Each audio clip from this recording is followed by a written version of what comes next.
পর দেড় মাস দেশবাসী কোনো ভোট দিতে পারে নাই, আমিও পারি নাই।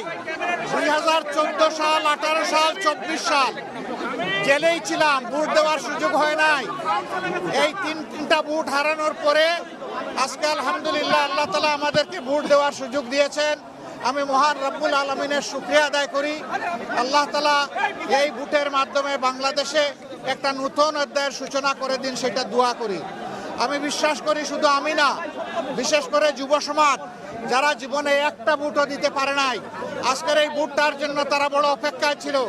এই ভোটটা শান্তিপূর্ণ হোক, সুষ্ঠু হোক, সন্ত্রাস মুক্ত হোক, দখল মুক্ত হোক এবং সবার কাছে গ্রহণযোগ্য হোক, এটা আমরা দোয়া করি।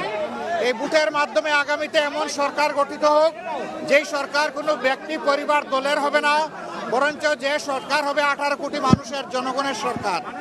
আমরা সেই সরকার গঠনের ব্যাপারে আশাবাদী। আপনারা আমাদের জন্য দোয়া করবেন।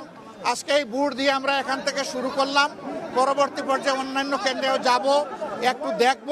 আমি আপনাদের সকলের সহযোগিতা চাই। দেশ আমাদের সকলের, এই দেশটা গড়তে হবে সকলে মিলে, হাতে হাত মিলিয়ে। মিডিয়া একটা গুরুত্বপূর্ণ ভূমিকায় থাকে, এটা জানেন যে মিডিয়া সমাজের চতুর্থ স্তম্ভ। এই চতুর্থ স্তম্ভকে আমরা দেশ গড়ার কাজে আমাদের পাশে চাই। আমি ভরসা